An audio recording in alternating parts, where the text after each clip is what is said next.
আওয়ামী লীগ কি চাঁদের দেশ থেকে এসেছে না মঙ্গল গ্রহ থেকে এসেছে ভাই? আওয়ামী লীগ চাঁদের দেশ থেকে আসে নাই, আওয়ামী লীগ মঙ্গল গ্রহ থেকে আসে নাই। আওয়ামী লীগ একটা সময় এদেশের মা মাটি এবং মানুষের মন জয় করে একটি প্রতিষ্ঠিত দল হিসাবে দাঁড়িয়েছিল সিংহের মতো গর্জন দিয়ে।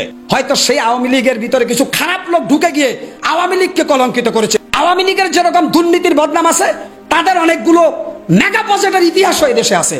যে এমন বাংলাদেশ আমরা করতে চাচ্ছি যেটা আমরা এক পরিবার, এটি হলো মূল জিনিস। এখানে পরিবারের মধ্যে কোনো পার্থক্য করা, বিভেদ করা, এটার কোনো প্রশ্ন আসে না। আমরা বাংলাদেশের মানুষ, বাংলাদেশ। আসসালামু আলাইকুম, আপনাকে স্বাগতম আজকের আরো একটি নতুন ভিডিওতে। দর্শক, আজকে আমি আপনাদের এমন কিছু নিউজ ভিডিও দেখাবো যা দেখলে আপনারা রীতিমতো অবাক হয়ে যাবেন। তো চলুন দর্শক, আমরা কথা না বাড়িয়ে সেই ভিডিওগুলো দেখে আসি। দর্শক, ভিডিওগুলো প্লে করার আগে আপনার কাছে ছোট্ট একটি রিকোয়েস্ট, এখনো যারা আমাদের চ্যানেলটি সাবস্ক্রাইব করেননি, নিত্য নতুন ভিডিওর আপডেটগুলো পেতে চ্যানেলটি সাবস্ক্রাইব করে আমাদের সঙ্গে থাকুন। তো চলুন দর্শক, আমরা কথা না বাড়িয়ে পর্যায়ক্রমে সেই ভিডিওগুলো দেখে আসি। আওয়ামী লীগ কি চাঁদের দেশ থেকে এসেছে না মঙ্গল গ্রহ থেকে এসেছে ভাই? আওয়ামী লীগ চাঁদের দেশ থেকে আসে নাই, আওয়ামী লীগ মঙ্গল গ্রহ থেকে আসে নাই। আওয়ামী লীগ একটা সময় এদেশের মা মাটি এবং মানুষের মন জয় করে একটি প্রতিষ্ঠিত দল হিসাবে দাঁড়িয়েছিল সিংহের মতো গর্জন দিয়ে।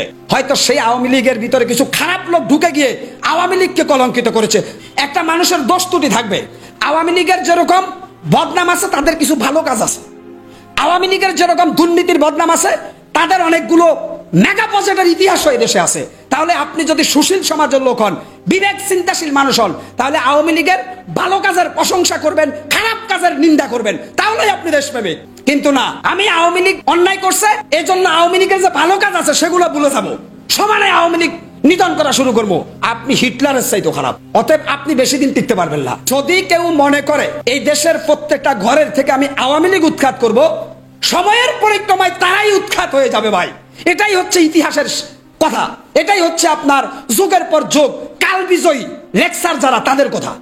আপনি জুলুম করলে তখন আল্লাহ পাক মজলুমের লাইনে দাঁড়ায়। অতএব বর্তমানে যারা আওয়ামী লীগের নিরীহ করে, তারা মাজলুম, তাদের সাথে দেখবেন আল্লাহ আছে।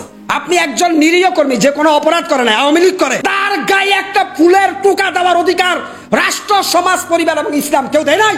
কেন আপনি আওয়ামী লীগের নিরীহ কর্মীদের গায়ে হাত তুলবেন? তাহলে দেশটা কি আপনার বাপ দাদার পৈতৃক সম্পত্তিটা? এই দেশ যেহেতু গণতান্ত্রিক দেশ, এই দেশের মাটিতে প্রত্যেকটা দলের রাজনীতি করার অধিকার জাতীয় সংবিধান দিয়েছে। আপনি কোন খ্যাতের মূলা? আপনার কথাই দেশ চলবে, আপনার কথাই সংবিধান চলবে, আপনার কথাই সবকিছু চলবে, কোর্ট কাছারি। আপনি কোন খ্যাতের মূলা? সাদাকে সাদা বলতে শিখুন, কালোকে কালো বলতে শিখুন, তাহলেই এই দেশ এগিয়ে যাবে, এদেশের জনগণের ভবিষ্যৎ আলোকিত হবে। আর না হলে এভাবে কাদা ছোড়াছুড়ি করলে এই দেশ একদিন সিরিয়া হয়ে যাবে, আফগানিস্তান হয়ে যাবে, একদিন ধ্বংস হয়ে যাবে। যে কোনো দলের রাজনীতিবিদ কর্মীদের নিরাপত্তা দেওয়া রাষ্ট্রের নৈতিক দায়িত্ব। যদি রাষ্ট্র প্রতিপক্ষ দলের নিরাপত্তা নিশ্চিত করতে ব্যর্থ হয়, তাহলে সে রাষ্ট্র অচিরেই ব্যর্থ হয়ে যাবে।